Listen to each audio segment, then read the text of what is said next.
أعوذ بالله من الشيطان الرجيم بسم الله الرحمن الرحيم اللهم اجعل في قلبي نورا وبصرا وفهما وعلما إنك على كل شيء قدير.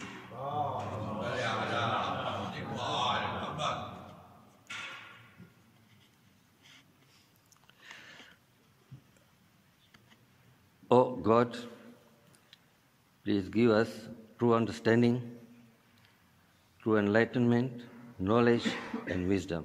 Amen.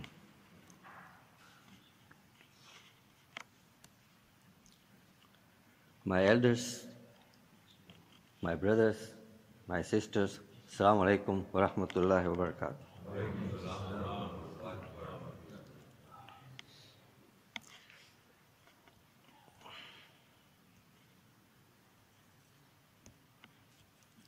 Sorry.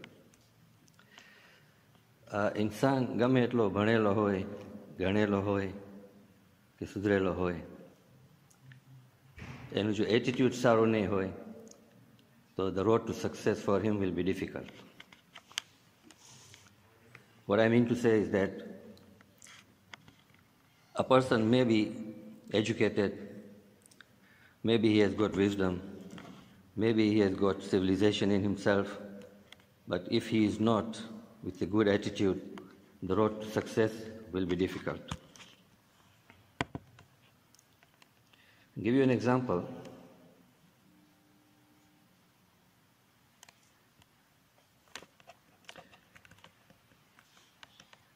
There was a man in a fair, Mero, and he had different kinds of balloons he was selling.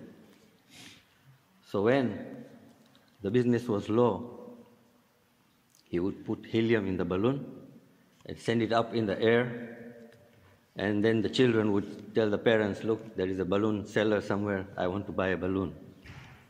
So one day, a small child came and asked the balloon seller, tell me, if the balloon is black, will it go up in the air? The balloon seller said, my son, it's not the color of the balloon, it's what inside the balloon that makes up it go up. So the same principle applies in our life.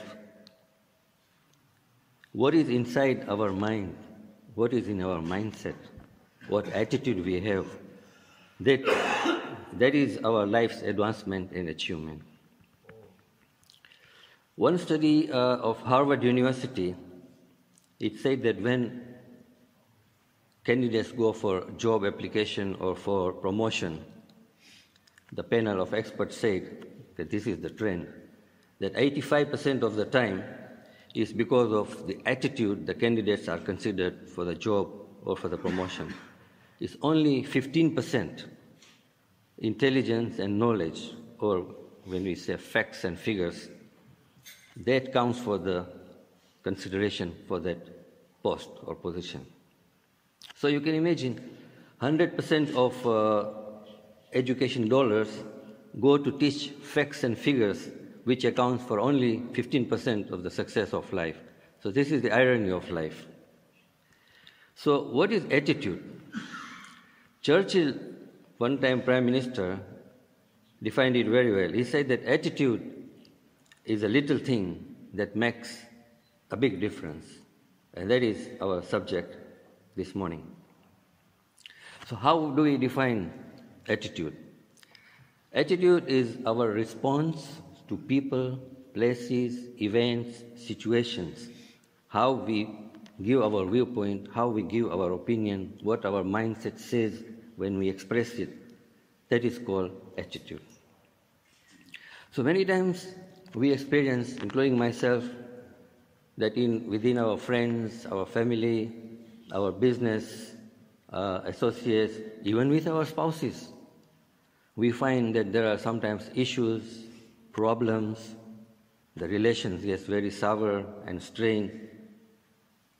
But when it gets to that level, in arguments or whatever, we tend to think as human beings, અમારો વાંક નથી, it is not my fault, એનો વાંક છે.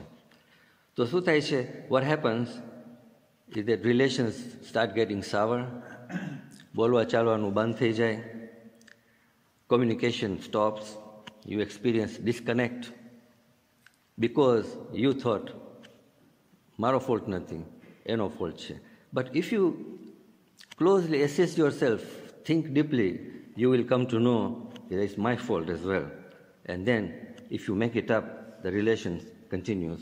Otherwise, you can say that ઘણા ભાગે આપણે જોઈએ છે બોલવા ચાલવાનું બંધ થઈ જાય છે ફેમિલીઝમાં ને એક જગ્યાએ. So the old saying is very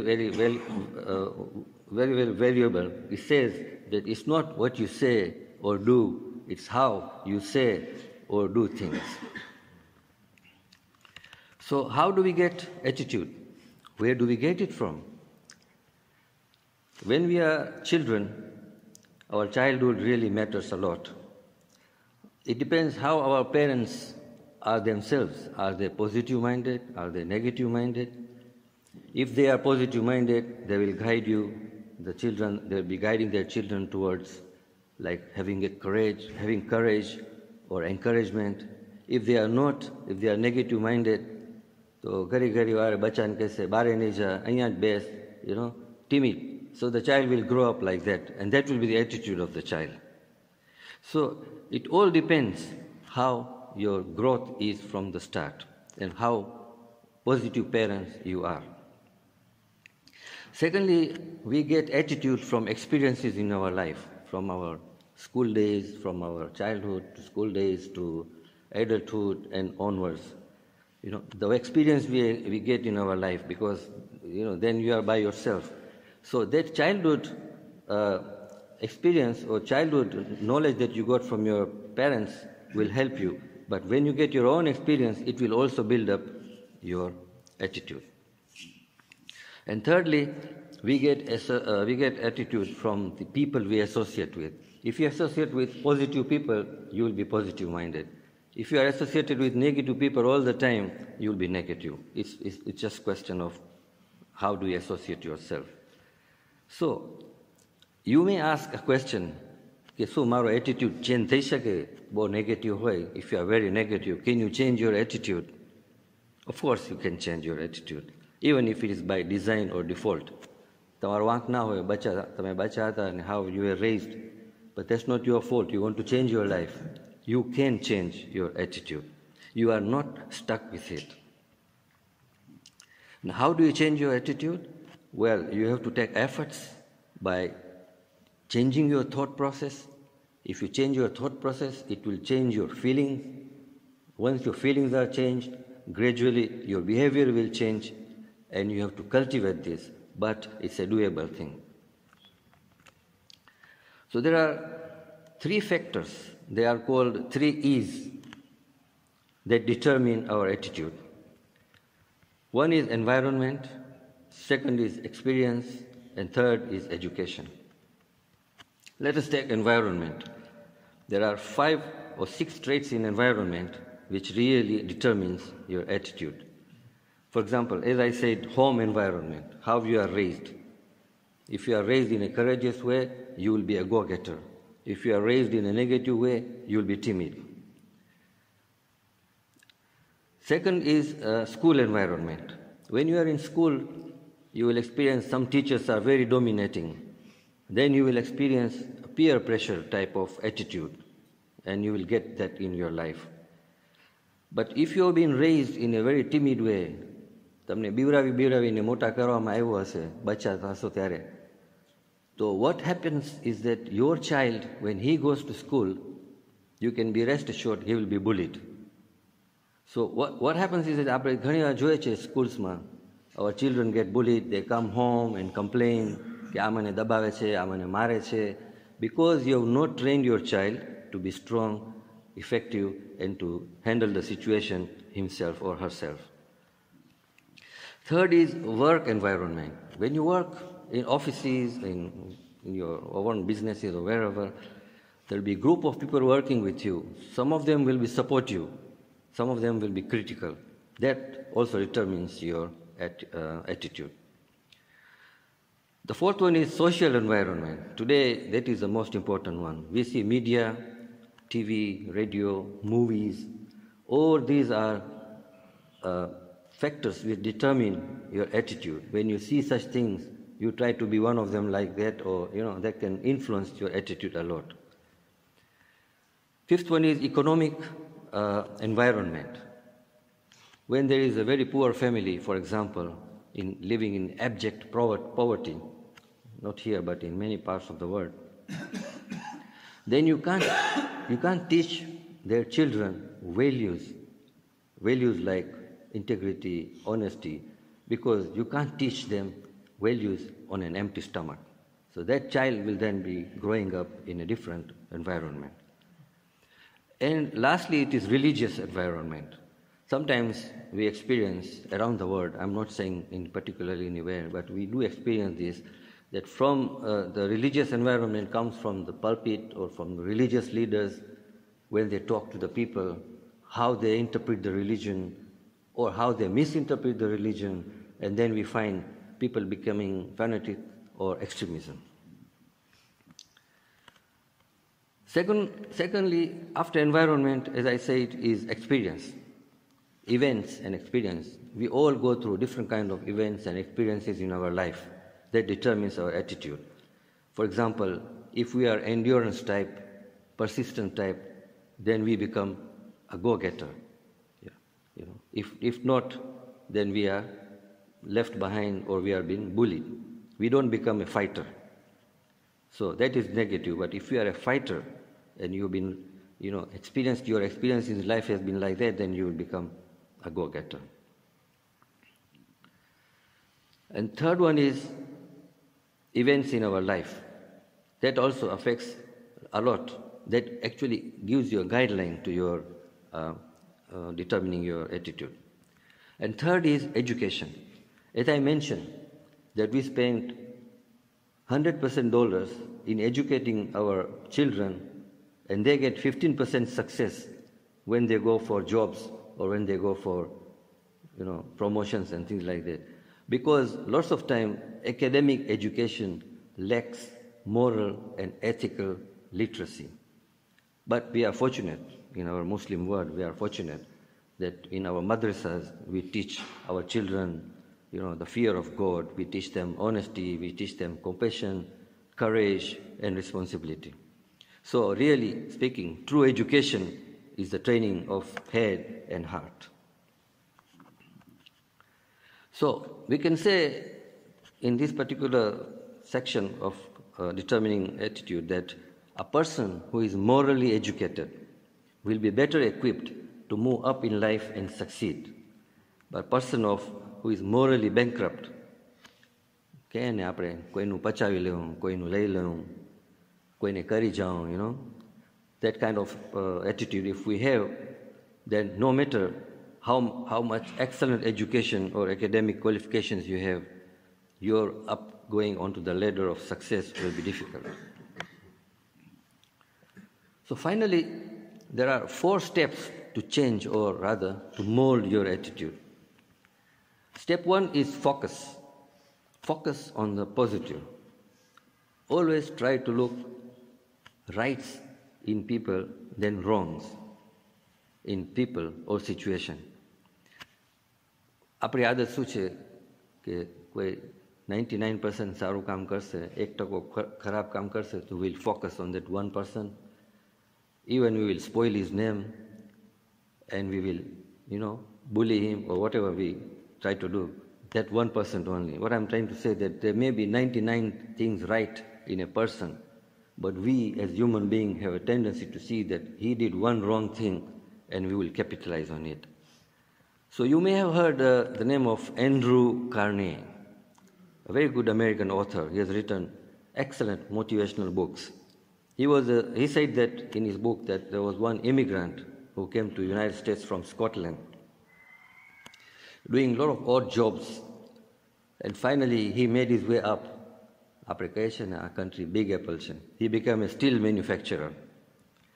So once a reporter asked him, okay, sir, you employ 300 people. How do you deal with them? So he said, look, first of all, let me tell you that human resource department is the most important department in my organization. But then he explained to him that dealing with people is like digging an ounce of gold. Now, the reporter says, I don't understand. There's no relation at all, if you can be explicit on this. So he said that when you are looking for an ounce of gold, you have to dig tons of earth and dirt to look for the ounce of gold. So your focus should be the ounce of gold that you are looking for, not the tons of earth and dirt that you unearthed from the earth. So he tries to say that there is a positivity in every person, in every situation. You have to dig deep to look for it. You have to be like a gold digger to be dealing with people. But if you look wrongs in people, then you will find many faults. That is our tendency. We're always trying to find faults with people because it is so easy to find faults with people. We don't take effort to see કે આ પર્સનમાં સારાઈ શું છે, સારું શું છે આ પર્સનમાં. Second step is to be optimistic. When you meet with people, talk about good health,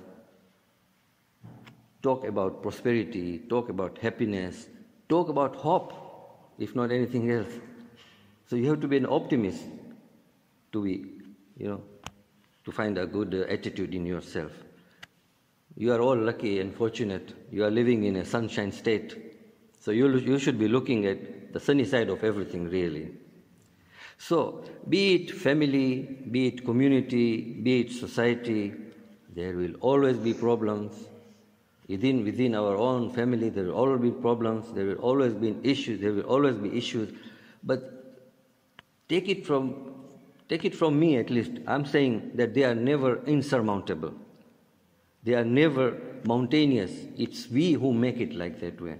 But if we try to solve it, and if we are not trapped in the blame game, then we will have a lot of opportunities to compromise and to go up on the ladder. The third step, as I said, there are 4 steps. The third step is high esteem, confidence level. Positive people will always have high confidence in themselves. So what you should try to do is to have in yourself FGF, they call it, feel good factor. What is the feel good factor? You should always try to feel good within yourself. If you fail to do that, then the world will not be a friend of yours. But if you feel yourself good, then you will feel the whole world is good towards you. And that also makes our relationship better. So you may ask a question, how do you build self-esteem?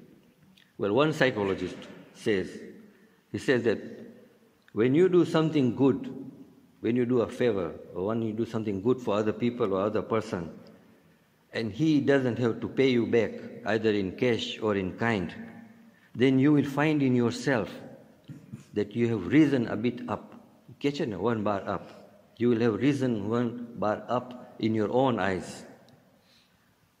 But when you do things like cheating or lying or stealing, not being fair to people, even if no one is watching you, of course, Allah subhanahu wa ta'ala is always watching you, then you will find yourself, within yourself, over a time period, that you've gone 1 bar down.